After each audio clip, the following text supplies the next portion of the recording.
Well then, so these are my NBA 2020 playoff seedings predictions and playoff predictions and award predictions. But I'm doing the seedings for the playoffs because that is easier than just doing the I would tell you this, it's a lot easier than just doing the division predictions. So just the NBA. So the number one seed so we're gonna start with the West because that's where my team is. The number one seed in the West, I think, is gonna be the Los Angeles Clippers. I think this team is gonna have the best record in the league. Adding Kawhi Leonard is really gonna help, and of course, adding in another defensive threat in Paul George. You've got so many defensive weapons on that team. Like, your starting lineup is an all-defensive team. Like, come on, you have you have Bev, who is a great defender.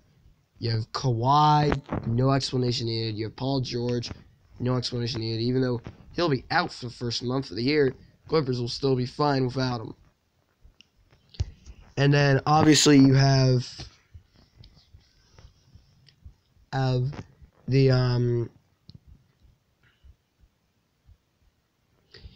you have other guys like Landry Shamet can play well on defense. He's also a decent scorer. And you have Zubats, or I think they're going to have Montrez come off the bench. Then you have Lou Will and Montrez off the bench. This team's going to be a really good team. This is the best team in the NBA by far.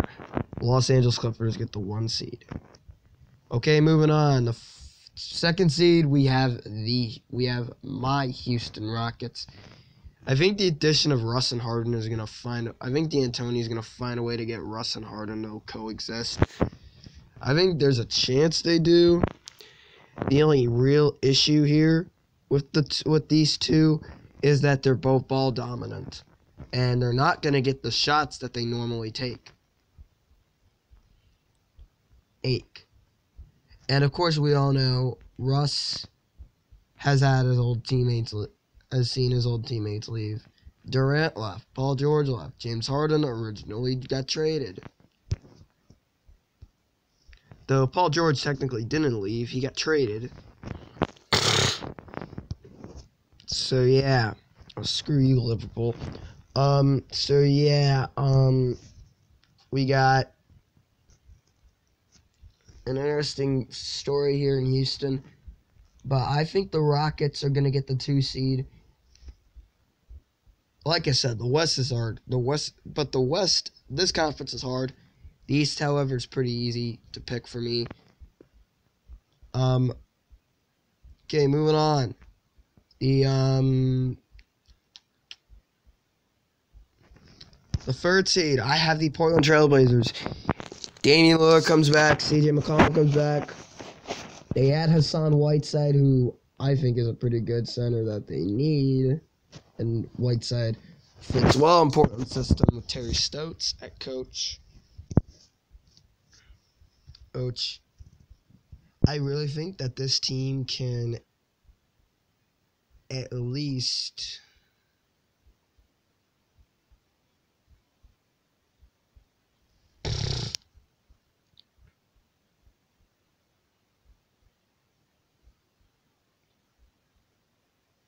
I think this team is at least a 50 plus what is a top 3 seed again.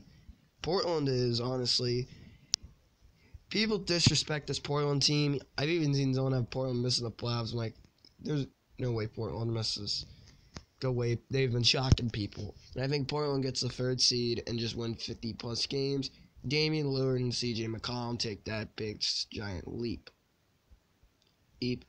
And Damian Lillard wins the scoring title. Moving on to 4th seed, we have the Los Angeles Lakers. I do think they will underperform because Dwight Howard's going to really screw up their chemistry, and Anthony Davis and LeBron James, they're both going to have an injury at some point in the year. And I hate to say it because I love Anthony Davis, and I don't want to see anyone get injured. Yes, especially you, LeBron. Literally, like every Houston fan I know freaking hates LeBron. on. Well, sorry about that, guys. I still have that cough. But alright. So yeah, I don't see how the Lakers don't finish as top 4. They can finish top 5 in the West, but there's no way they're going to be bottom 3 in the Western playoff seedings. So yeah, give me the Lakers as the 4 seed. The 5 seed is going to be the Warriors, but I think they're going to go on a little bit of a run in the playoffs. But then again, the Warriors, sure, they're losing Durant. Sure, you're losing one of the best players in the league in Durant. You're losing Klay Thompson for most of the year due to an injury, but he'll come back and play well in the playoffs. You still got Curry, who is going to have an MVP caliber season. Actually, no. I think Curry wins the scoring race over Dame, Harden, and Kawhi and Embiid. But I do think that Curry ends up coming close to an MVP, but I can't see Curry winning the MVP because, you're not going to win enough games for MVP. I got the Warriors with the 5th seed because Curry has to carry it, because Curry carries. And you add D'Angelo Russell and so many other guys. Moving on, the 5 seed. No, not the 5 seed. The 6th seed, I have the Denver Nuggets. But because of how good this conference is, they're going to win like 50 games. It's going to bother me that the 7th seed and the 8th seed are going to be really good. They're in this conference and win like in the high 40s. So yeah, the Denver Nuggets, I think, get the 6th seed, but have like 51 wins, because that's how good the West is. And, the Nuggets, I think people are overhyping them. I think they take a step back. Jokic still does great. Jamal Murray's going to take that next step. You got Gary Harris. You traded for Jeremy Grant to help out with your depth. Jeremy Grant is a great depth player. The Thunder really used him well. He's great when you use him just for the bench, which I think their head coach is going to use him well. I don't know his name, but yeah. Oh, it's Mike Malone, my bad. I think Mike Malone's going to use him well. 7, I have the Utah Jazz. I think the Utah Jazz are going to get slept on at times this season, but I think I've been saying they're pretty overhyped, especially since someone is picking them to go to the NBA title and lose to the Sixers. Just because they had a Mike Conley doesn't mean they got better. I mean, they had Jeff Green, and Jeff Green sucks. That dude's horrible right now. And honestly, I think the Jazz get the 7th seed, and the 8th seed, it's too predictable, San Antonio Spurs. Like, as long as they got Pop, they ain't missing the playoffs. Pop is the reason San Antonio is still relevant to this day. San Antonio is going to make the playoffs until Pop retires. They have LaMarcus Aldridge. I think DeMar is going to get traded this season for some assets to help out LaMarcus Aldridge. DeJounte Murray comes back. He's going to break out this year into a star. You have Derek White. You have plenty of other guys to have. DeJounte Murray is a consideration for most improved players since he did miss all of last season with a torn ACL, which, honestly, I was so surprised about. Which, honestly, I was so sad about. Because DeJounte Murray was going to be so good for San Antonio that year. So, yeah, as long as the Spurs have Pop, they ain't missing the playoffs. Moving on. The East. 1 seed, Sixers, 2 seed, Bucks. It's pretty obvious. Those 2 teams are going to dominate the Eastern Conference. Sixers, Al Horford is added to help out with their defense. You have Joel Embiid. You have Ben Simmons, who gets a consistent jumper this season, but he won't show it off until later on in the year when the Sixers need it.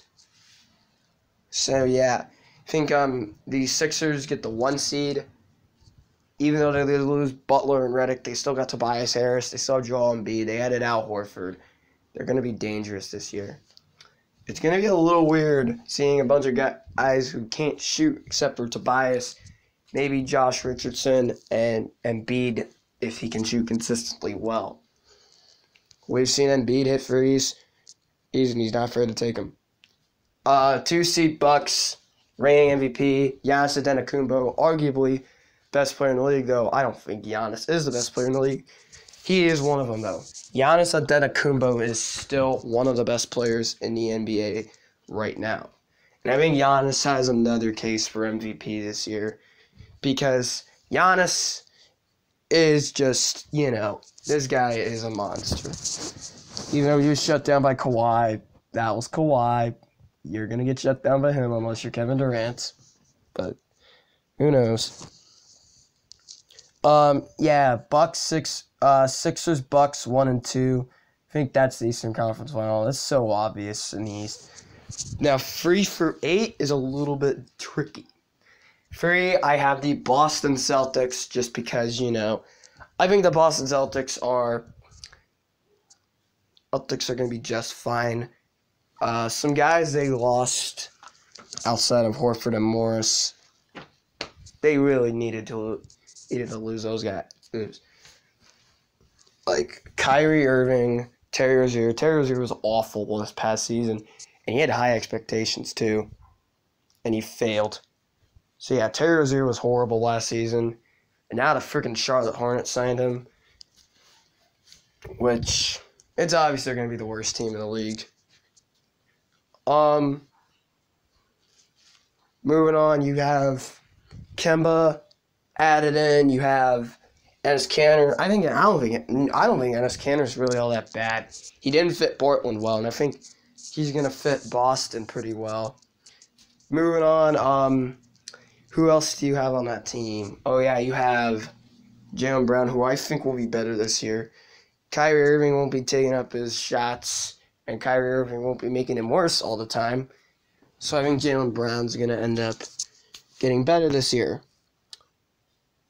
Also, I think Gordon Hayward and Jason Tatum are going to make jumps and also get better. The injury that he suffered in 2017-18 kind of ruined Gordon Hayward. So, yeah, 4, I'm going to go with the Heat. I think the Heat are going to make that next step with Jimmy Butler. And then you've got guys like Bam Adebayo, Tyler Hero. You got a young team around Jimmy Butler that I think will help out the Heat. I think it's going to be Heat with the 4. I think the Pacers are going to get the 5 seed again. Oladipo is going to be out for the first part of the year, and they're going to be really good when Oladipo comes back. Now, granted, they made the playoffs without Oladipo, but he got swept in the first round by Boston and their defense. So, yeah, Pacers 5, they'll play the Heat. 6 seed, Brooklyn Nets, Kyrie Irving, and you won't have Kevin Durant for the season. So, yeah, KD's out for the year. Like, come on. KD being out for the year is really going to hurt Brooklyn, though. I don't think this duo is going to work because you got a ball-dominant point guard by the name of Kyrie Irving. And Kevin Durant will not be very happy about it. Remember the last time he had a ball-dominant point guard? He left when his contract came up.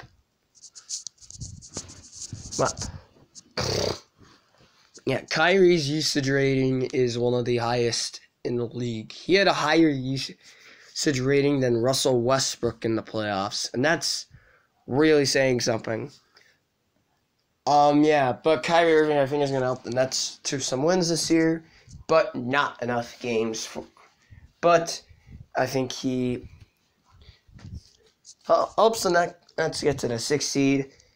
And they play the Boston Celtics, Kyrie Irving revenge series. As he left Boston, and now literally everyone is unhappy with Kyrie in Boston.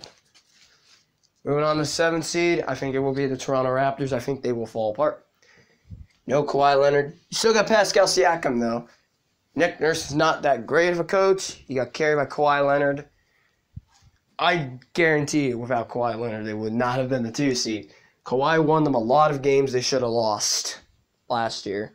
Now this team is going to be without Kawhi Leonard. The reigning champions, I think, will suffer a hangover. I think they'll struggle this season. I think the Raptors will get the 7 seed.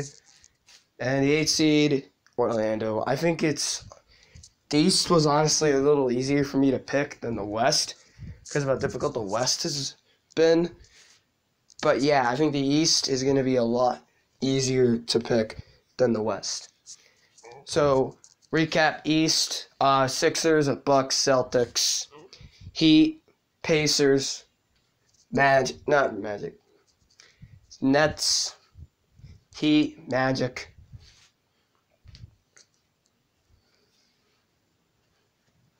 Yeah. Raptors will start struggling because Kawhi's gone and you don't have that great of a team. Or it's most valuable player of the year, valuable player of the league, Kawhi Leonard. And I think he's going to take it to another level with the Clippers. Knowing that Paul George is out for the first month, he's going to play all those games and just absolutely dominating them. He might have just sit out November, and Kawhi Leonard just dominates November. Remember to help the Clippers to a bunch of wins. So yeah, but if you ask me, best player in the NBA is Kawhi Leonard.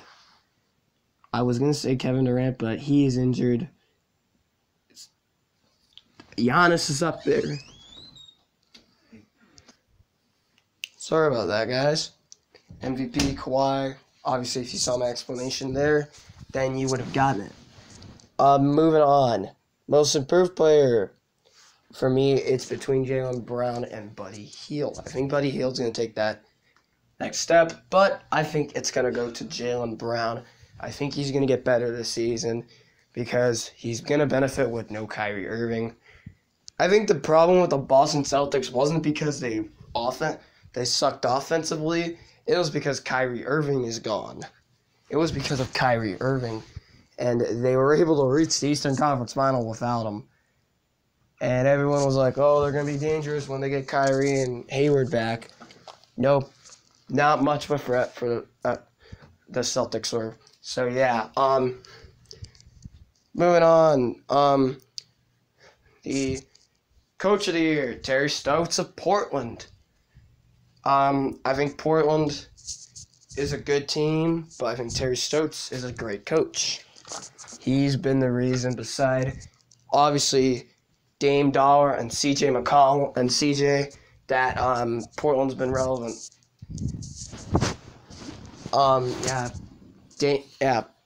Stotts wins Coach of the Year for a free-seeded Blazers team. Defensive Player of the Year, I have Joel Embiid winning it. Joel Embiid has said that is his goal for the year. It was really between him, Kawhi, Giannis, and Anthony Davis. Paul George was robbed last year. Rudy Gobert is a good defender. I'm not going to lie. He's a great defender. Rudy Gobert is one of the best defensive players in the league. He's the best defensive center in the league, if you ask, by the way. But honestly, he shouldn't have won that award. I think Paul George had a better defensive year that year. Yeah. So I have Joel Embiid taking the next step for the Defensive Player of the Year, and he wins it. Moving on to the